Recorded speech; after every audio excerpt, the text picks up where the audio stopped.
નમસ્કાર વિદ્યાર્થી મિત્રો, તમે છો મિત્તનના સાથે. મિત્રો, આપણી લક્ષ્યવેધ સિરીઝના આજના વિડીયોમાં 12થના ચેપ્ટર 2 એટલે કે સપુષ્પી વનસ્પતિના લિંગી પ્રજનનમાંથી પ્રશ્નો લીધેલા છે. તો ફટાફટ જોતા જઈએ. પહેલો પ્રશ્ન છે, વનસ્પતિમાં લિંગી પ્રજનન માટેનું સ્થાન કયું છે? મિત્રો, આ પ્રશ્નને એમ પણ પૂછી શકાય કે વનસ્પતિનું પ્રજનન અંગ કયું છે? તો તેમાં ઉત્તર આવશે પુષ્પ. ત્યારબાદ પરાગાશયનો આડો છેદ જોતાં સૌથી અંદરનું સ્તર કયું હોય છે?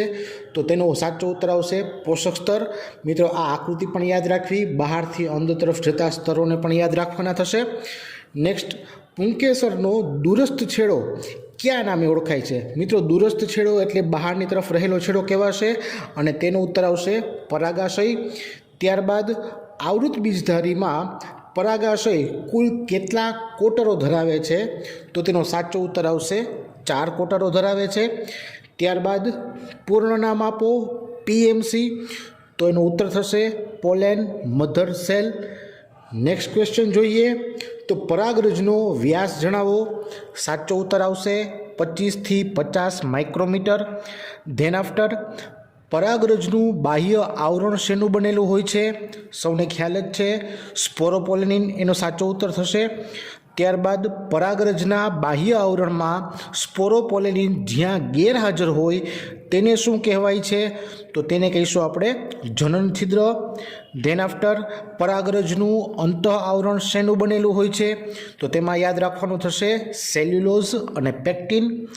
ત્યારબાદ પરિપક્વ પરાગરજનો મોટો કોષ જે વિપુલ પ્રમાણમાં સંચિત ખોરાક ધરાવે છે તેને શું કહે છે? તો તેનો સાચો ઉત્તર આવશે વાનસ્પતિક કોષ. જો અહીં નાનો કોષ પૂછેલ હોય તો એની માહિતી બાબતે સાચો ઉત્તર આવશે જનનકોષ. ત્યારબાદ વાત કરીએ તો 40% જેટલી આવૃત બીજધારી વનસ્પતિઓમાં પરાગરજ કઈ અવસ્થામાં મુક્ત થાય છે? મિત્રો, અહીં 40% આપેલ છે માટે સાચો ઉત્તર આવશે ત્રિકોષીય અવસ્થા. જો 60% શબ્દો આપેલો હોય તો એના માટે આવશે દ્વિકોષીય અવસ્થા. આ ખાસ યાદ રાખજો. ધેન આફ્ટર, ભારતમાં આયાત કરવામાં આવેલ ઘઉંની સાથે આવેલ અશુદ્ધિનું નામ આપો. તો તેમાં આવશે ગાજર ઘાસ એટલે કે પાર્થેનિયમ. ત્યારબાદ વાત કરીએ તો કઈ વનસ્પતિની પરાગરજ મુક્ત થયા પછી આશરે 30 મિનિટમાં જીવિતતા ગુમાવે છે? તો એમાં ઉત્તર આવશે ઘઉં અને ચોખા.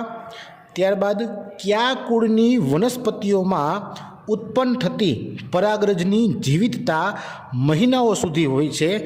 તો એમાં વધુ જીવિતતા માટે રોઝેસી, લેગ્યુમિનોસી અને સોલેનેસી યાદ રાખવાનું થશે. આ 3 કુળ ખાસ યાદ રાખવા. તેન આફ્ટર, પરાગરજને સાચવવા કયા દ્રવ્યનો ઉપયોગ કયા તાપમાને કરવામાં આવે છે? અહીં 2 ઉત્તર લખવાના થશે. દ્રવ્ય આવશે પ્રવાહી નાઇટ્રોજન અને તાપમાન આવશે -196 ડિગ્રી સેલ્સિયસ. ત્યારબાદ વાત કરીએ તો સ્ત્રી કેસરનું કયું સ્થાન પરાગરજનું ગ્રાહી સ્થાન છે? તો તેમાં આવશે પરાગાસન. એકદમ સરળ પ્રશ્ન થયો. ધેન આફ્ટર, કઈ વનસ્પતિઓના બીજાશયમાં અંડકોની સંખ્યા 1 જ હોય છે? તો આનો ઉત્તર આવશે ઘઉં, ડાંગર અને કેરી યાદ રાખવાનું. ત્યારબાદ વાત કરીએ તો અંડક અને અંડક નાલ વચ્ચેનું સંગમ સ્થાન કયું હોય છે? મિત્રો, ખાસ યાદ રાખવા જેવો પ્રશ્ન છે. આનો સાચો ઉત્તર આવશે બીજ કેન્દ્ર. ધેન આફ્ટર, ભ્રૂણપૂટના નિર્માણ સમયે કોષ દિવાલનું નિર્માણ કેટલા કોષ કેન્દ્રના નિર્માણ પછી થાય? મિત્રો, ખાસ સમજજો, ભ્રૂણપૂટના નિર્માણ સમયની વાત છે અને કોષ દિવાલનું નિર્માણ કેટલા કોષ કેન્દ્રના નિર્માણ પછી થાય? તો સાચો ઉત્તર આવશે 8. એટલે કે 8 કોષ કેન્દ્રોનું નિર્માણ થઈ જાય ત્યારબાદ કોષ દિવાલનું નિર્માણ થાય. ક્લિયર? ત્યાર પછીના પ્રશ્નની વાત કરીએ તો અંડ પ્રસાધનની રચનામાં કેટલા કોષો ભાગ ભજવે છે? તો તેમાં આવશે 3 કોષો.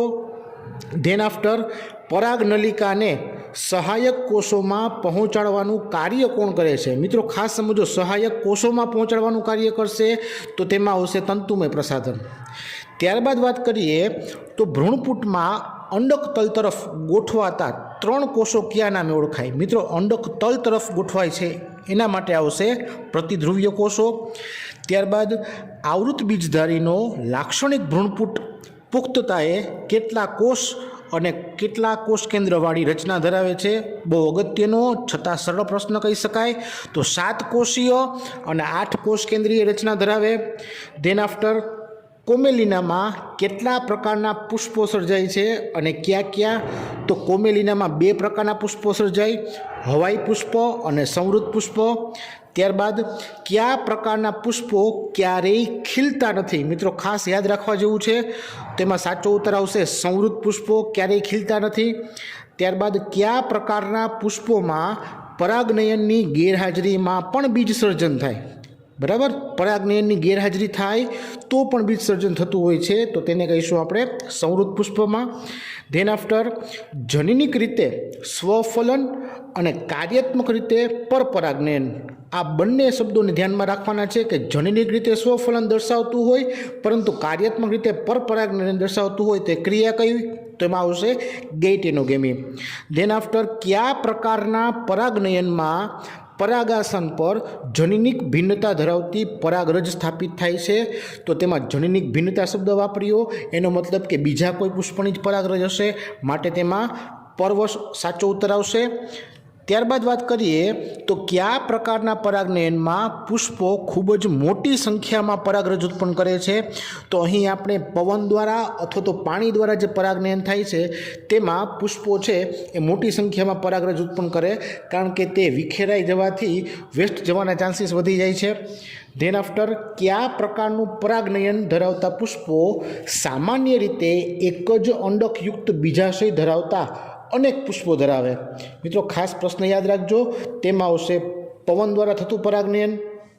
ધેન આફ્ટર પાણી દ્વારા થતું પરાગનયન અંદાજિત કેટલી પ્રજાતિઓમાં જોવા મળે છે? તો એમાં સાચો ઉત્તર આવશે 30, એટલે કે 30 જેટલી પ્રજાતિ એવી છે કે જેમાં પાણી દ્વારા પરાગનયન થતું હોય છે.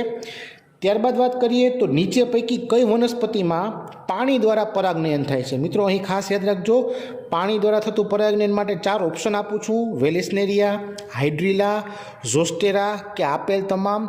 એનો સાચો ઉત્તર આવશે આપેલ તમામ. માટે તમારે 3 જે વનસ્પતિ છે એના નામ યાદ રાખવાના થશે કે જેમાં પાણી દ્વારા પરાગનયનની ક્રિયા થાય. ત્યારબાદ વાત કરીએ તો કઈ જલીય વનસ્પતિના પુષ્પો પાણીની સપાટી ઉપર રહે છે? તો એમાં 2 ઉત્તર યાદ રાખવાના થશે: જળકુંભી અને જલીય લીલી. ત્યારબાદ વાત કરીએ તો કઈ જલીય વનસ્પતિમાં માદા પુષ્પો લાંબા વૃંત ધરાવે છે? મિત્રો ખાસ યાદ રાખવાનું, માદા પુષ્પો જે લાંબા વૃંત ધરાવતા હોય તેવો જ્યારે શબ્દ આવે ત્યારે ખાસ વેલિસ્નેરિયા લખી નાખવાનું થાય. ધેન આફ્ટર કઈ જલીય વનસ્પતિમાં માદા પુષ્પો પાણીમાં નિમગ્ન રહે છે? તેના માટે આવશે સાચો ઉત્તર દરિયાઈ ઘાસ. ત્યારબાદ જલપરાગિત વનસ્પતિમાં પરાગરજનું ભેજથી રક્ષણ શેના દ્વારા થાય? મિત્રો ખાસ સમજો, જલપરાગિત વનસ્પતિ છે છતાં પણ પરાગરજનું ભેજથી રક્ષણ કરવાનું છે, એનો મતલબ કે ત્યાં શ્લેષ્મની હાજરી હશે, તો સાચો ઉત્તર થશે શ્લેષ્મ.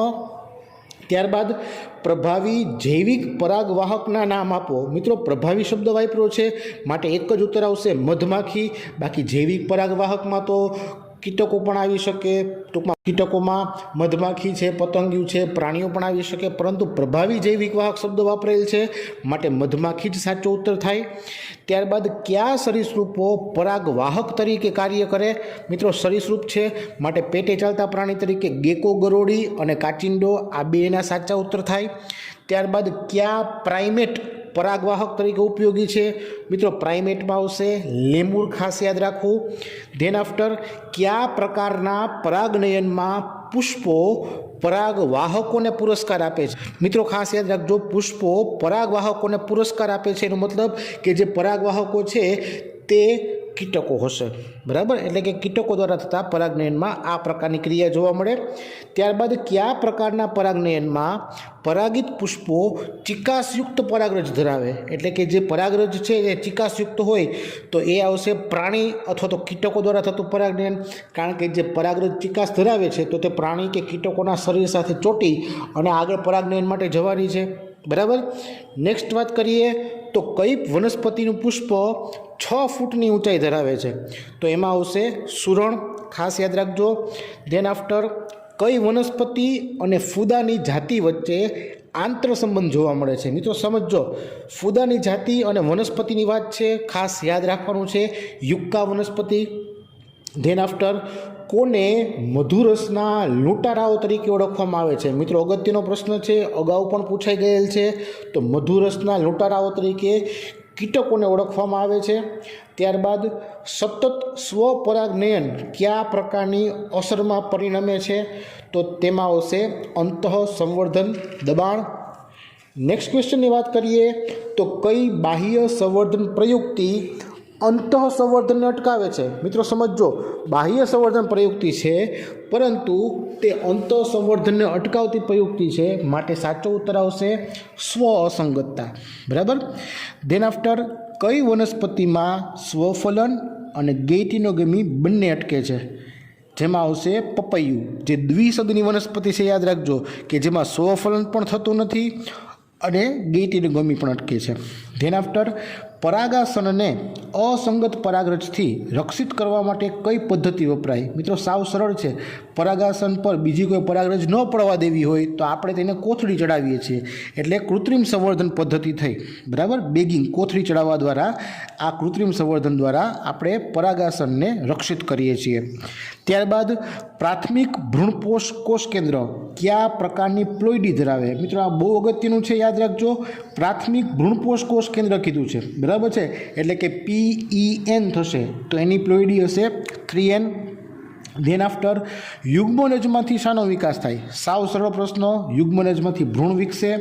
ધેન આફ્ટર વિકસતા ભ્રૂણને પોષણ પૂરું પાડવાનું કાર્ય કોનું છે? સાવ સિમ્પલ, ભ્રૂણ પોષ છે તે પોષણ પૂરું પાડે. ત્યારબાદ નાળિયેરમાંનું પાણી શું છે? તો મિત્રો ખબર છે, લીલા નાળિયેરમાં જે પાણી હોય છે તે મુક્ત કોષ કેન્દ્રીય ભ્રૂણપોષ છે. આ પ્રશ્ન અગત્યનો, ઘણી વખત પૂછાઈ ગયેલ છે. એની સાપેક્ષે એવું પણ પૂછી શકે કે નાળિયેરમાં રહેલો ગર શું છે? તો મિત્રો અંદર જે પાણી છે તો મુક્ત કોષ કેન્દ્રીય ભ્રૂણપોષ છે, પરંતુ નાળિયેરમાં જે ગર રહેલો છે તે કોષીય ભ્રૂણપોષ છે. ખાસ યાદ રાખજો. તેના આફ્ટર કઈ વનસ્પતિઓમાં ભ્રૂણપોષ સંપૂર્ણ રીતે વપરાઈ જાય છે? મિત્રો ખાસ સમજવાનું, ભ્રૂણપોષ વપરાઈ જાય છે એનો મતલબ કે મોટા ભાગે તે દ્વિદળી વનસ્પતિ હશે. તેમાં આવશે વાલ, વટાણા, મગફળી વગેરે લઈ શકાય. ધેન આફ્ટર કયા પ્રકારના પરિપક્વ બીજમાં ભ્રૂણપોષ ચિરલગ્ન રહે, એટલે કે સચવાયેલો રહે છે? તો તેમાં આવશે નાળિયેર અને દિવેલા. આ બંને ખાસ યાદ રાખવું. ધેન આફ્ટર ભ્રૂણ વિકાસની પ્રારંભિક અવસ્થા કયા નામે ઓળખાય છે? તો મિત્રો સિમ્પલ છે, ભ્રૂણ વિકાસ ત્યારે જ થાય કે પહેલાં ભ્રૂણ જનન થાય. બરાબર. તો તેમાં સાચો ઉત્તર આવશે ભ્રૂણ જનન. ત્યારબાદ લાક્ષણિક દ્વિદળી બીજ કઈ કઈ રચના ધરાવે છે? તો મિત્રો બહુ સિમ્પલ, દ્વિદળી બીજમાં 2 બીજપત્રો હોય અને 2 બીજપત્રો વચ્ચે જોડતી એની ધરી એટલે કે ભ્રૂણધરી હશે. બરાબર. તો સાચો ઉત્તર આવશે 2 બીજપત્રો અને ભ્રૂણધરી. તેના આફ્ટર ભ્રૂણના આદિસ્કંધમાંથી શાનો વિકાસ થાય? મિત્રો સિમ્પલ છે, આદિસ્કંધ છે માટે આદિસ્કંધમાંથી પ્રકાંડ જ બને, એટલે કે પ્રરોહતંત્ર અથવા તો પ્રકાંડનો વિકાસ થાય. ત્યારબાદ મૂળના ટોચનો ભાગ શેનાથી આવરિત હોય છે? તો સિમ્પલ છે કે મૂળના ટોચનો ભાગ મૂળ ટોપ દ્વારા આવરિત થતો હોય. ત્યારબાદ એસ્ટરેસી, મિત્રો યાદ રાખજો, એસ્ટરેસી એટલે ઘાસનું કુળ થયું. બરાબર. અથવા પ્રશ્ન એમ પૂછી શકે ઘાસના કુળનું નામ જણાવો, તો એસ્ટરેસી યાદ રાખવાનું. અહીં પ્રશ્ન છે કે એસ્ટરેસીમાં કેટલા બીજપત્રો હોય અને તેને શું કહેવાય? તો એસ્ટેરેસી એટલે ઘાસનું કુળ છે, તેમાં એક જ બીજપત્ર હોય અને આ બીજપત્રને વરુથિકા કહેવાય. બહુ અગત્યનું છે, યાદ રાખજો. ધેન આફ્ટર આવૃત બીજધારી વનસ્પતિમાં લિંગી પ્રજનનની અંતિમ નિપજ એટલે શું? મિત્રો સમજો, લિંગી પ્રજનનની અંતિમ નિપજ એટલે કે લિંગી પ્રજનન પૂર્ણ થાય તો છેલ્લે શું મળશે? સિમ્પલ છે, ફલિત અંડક મળે. તો આ ફલિત અંડકને બીજ પણ કહેવાય, એ પણ યાદ રાખો. બેમાંથી કોઈ પણ આપેલું હોય, બંને સાચા ઉત્તરો થાય. ત્યારબાદ આલ્બ્યુમિન મુક્ત, તો મિત્રો યાદ રાખજો, આલ્બ્યુમિન મુક્ત બીજ એટલે કે જેમાં આલ્બ્યુમિન એટલે કે ભ્રૂણપોષ વપરાઈ ગયો છે, એટલે એને કહીશું આપણે અભ્રૂણપોષી બીજ. બરાબર. તો આલ્બ્યુમિન મુક્ત બીજ એટલે કે અભ્રૂણપોષી બીજના ઉદાહરણ આપો, તો એમાં આવશે વટાણા, મગફળી. જ્યારે આલ્બ્યુમિન યુક્ત ભ્રૂણપોષી બીજના ઉદાહરણ પૂછે તો તેમાં આવશે ઘઉં, મકાઈ, જવ, દિવેલા વગેરે યાદ રાખવા. તેના આફ્ટર કયા બીજમાં પ્રદેહનો ભાગ વપરાયા વગરનો ચિરલગ્ન રહે, એટલે કે વપરાતો નથી, લાંબો સમય સુધી જળવાય છે? તો એમાં યાદ રાખવાનું કાળા મરી અને બીટ. મિત્રો બહુ અગત્યનો પ્રશ્ન, ઘણી વખત પૂછાયેલો છે, ખાસ ભૂલતા નહીં.